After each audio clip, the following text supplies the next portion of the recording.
जय हिंद दोस्तों। स्वागत है आप सभी का।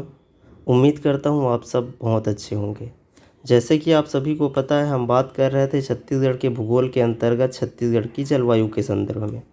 इससे पहले हमने पार्ट 1 में छत्तीसगढ़ में मानसून का आगमन एवं जलवायु प्रदेश के संदर्भ में बात किया है। यदि आपने वो वीडियो नहीं देखा है तो आप जाकर सबसे पहले वो वीडियो देख लें। उसका लिंक आपको डिस्क्रिप्शन और ऊपर आई बटन पे आपको मिल जाएगा।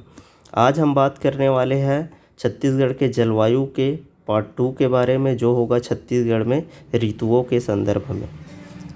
तो चलिए आगे बढ़ते हैं। इससे पहले कि मैं आज का क्लास शुरू करूं, आप सभी से एक प्यारा सा रिक्वेस्ट है कि आप हमारे चैनल ललित के ठाकुर को सब्सक्राइब कर लें तथा बेल नोटिफिकेशन को भी दबा लें, ताकि आपको सही समय में सारे वीडियोस की सूचना मिल सके। साथ ही साथ ध्यान देंगे, इसमें ज्योग्राफी भूगोल से संबंधित अन्य लेक्चर, साथ ही साथ छत्तीसगढ़ का पूरा भूगोल कवर किया गया है। तो चलिए शुरू करते हैं आज का हमारा क्लास। छत्तीसगढ़ में ऋतुएं मौसमी परिवर्तन के आधार पर 3 ऋतुओं में विभाजित किया गया है पूरे छत्तीसगढ़ को। सबसे पहला है हमारा ग्रीष्म ऋतु, दूसरा है वर्षा ऋतु और तीसरा है शीत ऋतु। याद रखेंगे, इसका डेट याद रखना आपको ज़रूरी है। आप सबको पता है 12 महीने में 1 साल होता है और 3 ऋतुओं को 4-4 महीने में बांटा गया है। ठीक है, 4 या 12। तो चलिए देखते हैं। सबसे पहले फरवरी से हमें शुरू करना है। फरवरी 16, याद रखेंगे, फरवरी 16 से 4 महीने गिन लीजिए, फरवरी से जून, और ये चलेगा 15 जून तक। ये जो फरवरी से जून का समय होगा वो ग्रीष्म ऋतु का समय होगा हमारे छत्तीसगढ़ में। दूसरा है, जैसे ही 15 जून ख़त्म हुआ, 15 जून के बाद 16 जून, ठीक है, याद रखेंगे 16 जून, फिर 4 महीना गिन लीजिए तो आ जाएगा हमारा क्या, अक्टूबर। अक्टूबर 15। तो 16 जून से लेकर अक्टूबर 15 तक का जो समय होगा वो वर्षा ऋतु का समय होगा छत्तीसगढ़ में, ध्यान रखेंगे। वहीं तीसरा बात करते हैं हम शीत ऋतु के बारे में। तो 16 अक्टूबर से लेकर 4 महीना यानी कि आ जाएगा फरवरी, 15 फरवरी तक का जो समय होगा वह होगा छत्तीसगढ़ में शीत ऋतु का समय। ठीक है, ध्यान रखेंगे। 16 फरवरी से 15 जून तक होगा ग्रीष्म ऋतु, फिर 16 जून से 15 अक्टूबर तक का होगा वर्षा ऋतु, एवं 16 अक्टूबर से 15 फरवरी तक का होगा हमारा शीत ऋतु। सवाल पूछा जाता है, इसे याद रख लेंगे आप लोग। आगे बढ़ते हैं। सबसे पहले बात करते हैं ग्रीष्म ऋतु के बारे में। सबको पता है ग्रीष्म ऋतु यानी कि गर्मी का समय है।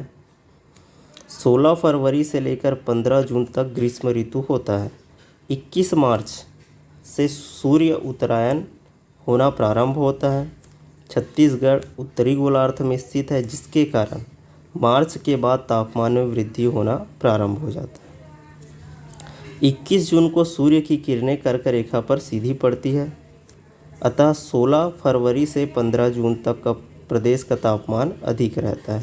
यही 16 फरवरी से 15 जून तक का हमारा तापमान सर्वाधिक रहेगा ग्रीष्म ऋतु की वजह से। ठीक है, थोड़ा सा ये जो चित्र बना है उसको ध्यान देंगे। मैंने आपको बताया था कि ये हमारा इक्वेटर है जो पृथ्वी को 2 बराबर भागों में बांटेगा, और ऊपर की ओर हो जाएगा हमारा उत्तरी गोलार्ध। ठीक है, और हम स्थित है उत्तरी गोलार्ध में।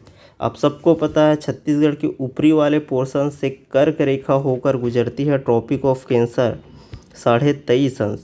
23.5 अंश जो है हमारा ट्रॉपिक ऑफ कैंसर क्या होता है, उत्तरी क्षेत्र से होकर गुजरती है। ठीक है, जैसे कि मैंने बताया था 21 जून को सूर्य की किरणें कर्क रेखा पर सीधा पड़ेगी, यानी कि छत्तीसगढ़ का पोजीशन लगभग यहाँ पे पड़ता है। जब यहाँ पे सूर्य की किरणें सीधा पड़ेगी तो यहाँ का तापमान क्या होगा, अपेक्षाकृत अधिक होगा।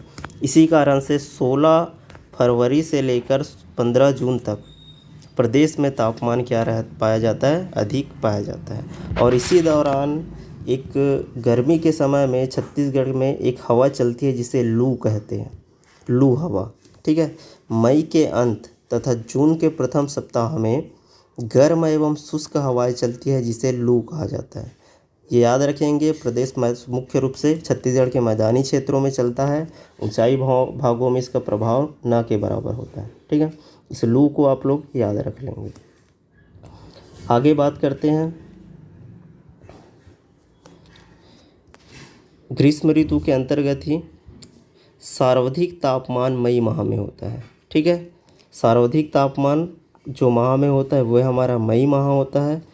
इस समय मैदानी भाग में तीव्र गर्मी पड़ता है। ये जो हमारा मैदानी भाग है इसमें तीव्र गर्मी पड़ेगा, लेकिन इसके विपरीत पठारी व पाट प्रदेशों में अपेक्षाकृत कम गर्मी पड़ेगी। ठीक है, ये हमारा पठारी और पाट प्रदेश वाला जो क्षेत्र होगा, इन क्षेत्रों में क्या होगा, अपेक्षाकृत कम गर्मी होगा ग्रीष्मकाल में। ठीक है, मैंने बताया था लू का प्रभाव मैदानी क्षेत्र में होता है, पहाड़ी या ऊंचे स्थानों पर नहीं होता है।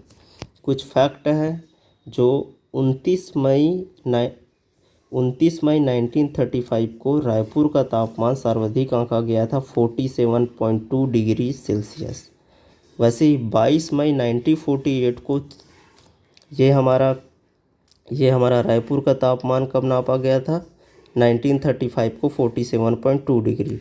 वहीं ये हमारा जांजगीर चांपा है, जांजगीर में चांपा करके एक स्थान है, यहाँ पे मई 1948 को 47.20 का तापमान अंकित किया गया था।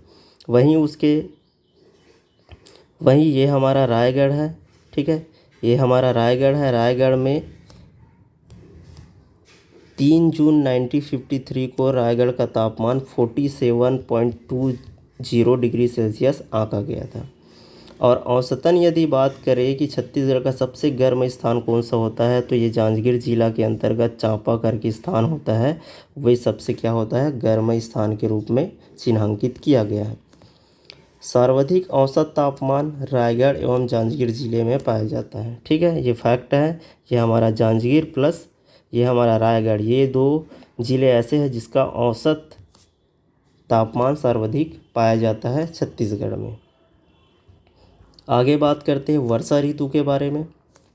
छत्तीसगढ़ में वर्षा का आगमन मानसून के साथ होता है। हम लोग बात कर चुके हैं ऑलरेडी इससे पहले के लेक्चर में। यदि आपने नहीं देखा है तो आप जाके देख लीजिएगा कि किस प्रकार से छत्तीसगढ़ में मानसून का आगमन होता है, जो सामान्य रूप से 15 से 20 जून के मध्य पहुंचता है। ठीक है, मैंने बताया था 15 से 20 जून के मध्य क्या होता है, छत्तीसगढ़ में मानसून की हवाएं प्रवेश करती हैं। वायु में आर्द्रता बढ़ने लगती है तथा तापमान कम होने लगता है। जून और जुलाई के तापमान में पर्याप्त अंतर पाया जाता है। ठीक है, छत्तीसगढ़ राज्य का औसत वार्षिक वर्षा। ठीक है, याद रखेंगे कुछ किताबों में औसत वार्षिक वर्षा को ध्यान में रखेंगे कि कुछ किताबों में औसत वार्षिक वर्षा कुछ किताबों में 125 से 150 सेंटीमीटर दिया गया है, लेकिन आपको ध्यान रखना है कि ये सेंटीमीटर में होगा। 130 से लेकर 132 क्या है, सेंटीमीटर हमारा औसत वार्षिक वर्षा है। आगे देखते हैं।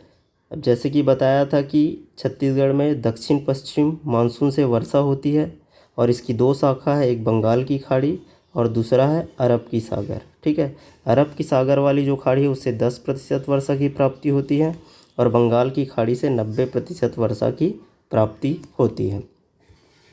आगे बात करते हैं। नारायणपुर में हमारा क्या है, अबूझमाड़ का क्षेत्र है। ये अबूझमाड़ का जो अबूझमाड़ की पहाड़ियों में राज्य में सबसे अधिक वर्षा 187.5 सेंटीमीटर होता है, इसलिए इसे अबूझमाड़ क्षेत्र को छत्तीसगढ़ का चेरापूंजी भी कहा जाता है। वही दूसरा हमने बात किया था कवर्धा क्षेत्र के बारे में। यहाँ क्या होती है, मैकाल श्रेणी की वजह से सबसे कम क्या होती है, वर्षा पाई जाती है। वर्षा होती है कवर्धा में, और मैकाल श्रेणी की वजह से इस क्षेत्र को क्या कहा जाता है, वृष्टि छाया प्रदेश भी कहा जाता है। औसत वार्षिक वर्षा के बारे में हम बात किए थे कि 1300 से 1325 मिलीमीटर। सेंटीमीटर में देखेंगे तो 130 से 132.5 सेंटीमीटर। आगे बात करते हैं शीत ऋतु के बारे में। शीत ऋतु में प्रदेश में सबसे अधिक ठंडा मैनपाट में पड़ता है। हमारा मैनपाट कहाँ है, ये हमारा सरगुजा है। सरगुजा में क्या है, हमारा मैनपाट स्थित है और ये क्या है, छत्तीसगढ़ का सबसे ठंडा क्षेत्र है। और अपेक्षाकृत कम ठंडा होने की वजह से मैनपाट को छत्तीसगढ़ का शिमला भी कहा जाता है। दिसंबर जनवरी का महीना राज्य के सर्वाधिक ठंडे महीनों में अंकित किया गया है। ठीक है, अगर एक ही महीना पूछा जाए तो वो दिसंबर है, जो सबसे कम क्या होता है, ताप दिसंबर के माह में होता है। यहाँ शीत ऋतु में औसत तापमान 17 डिग्री सेल्सियस होता है। उत्तर भारत में शीत ऋतु की अवधि दक्षिणी भारत की तुलना में अधिक होती है।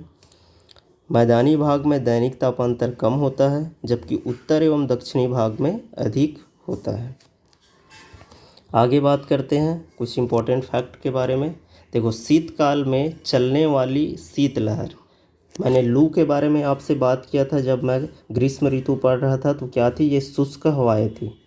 ठीक है, वैसे ही शीत ऋतु में क्या होती है, शीत से भरी हुई हवा चलती है, जिसे स्थानीय भाषा में सुर्रा कहा जाता है। जो शीतलहर चलती है उसका नाम है सुर्रा।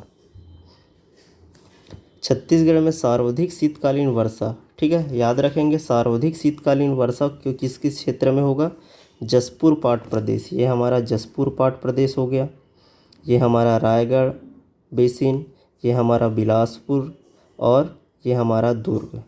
ठीक है, याद रखेंगे, शीतकाल में सर्वाधिक वर्षा होता है हमारा जसपुर, रायगढ़, बिलासपुर, दुर्ग के आसपास का जो क्षेत्र होगा वहाँ होता है। और वहीं यदि पहाड़ी भागों में स्थित पेंड्रा, मैनपाट, जसपुर न्यूनतम तापमान वाले क्षेत्र हैं। ठीक है, याद रखेंगे, न्यूनतम तापमान वाले जो क्षेत्र कौन कौन से हैं, पेंड्रा कहाँ पड़ेगा, हमारा बिलासपुर में पड़ता था, अब एक नया ज़िला बन चुका है, ये हमारा पेंड्रा। ठीक है, उसके बाद ये हमारा जसपुर का इलाका, साथ ही साथ मैनपाट के बारे में हमने बात किया था जो सरगुजा में है। छत्तीसगढ़ में जो शीतकालीन वर्षा है, जो लौटती हुई मानसून से जो वर्षा होती है, शीतकालीन वर्षा है, वो पश्चिमी गर्तों द्वारा प्रभावित होता है। ठीक है, पश्चिमी गर्तों द्वारा प्रभावित होता है। छत्तीसगढ़ का सबसे ठंडा स्थान हमारा मैनपाट सरगुजा में है। छत्तीसगढ़ का चेरापूंजी अबूझमाड़ या नारायणपुर क्षेत्र को कहा नारायणपुर में स्थित है अबूझमाड़, इसे कहा जाता है। इस प्रकार से हमने छत्तीसगढ़ के ऋतुओं के अंतर्गत हमने ग्रीष्म ऋतु, दूसरा वर्षा ऋतु और तीसरा हमने शीत ऋतु के बारे में बात किया है।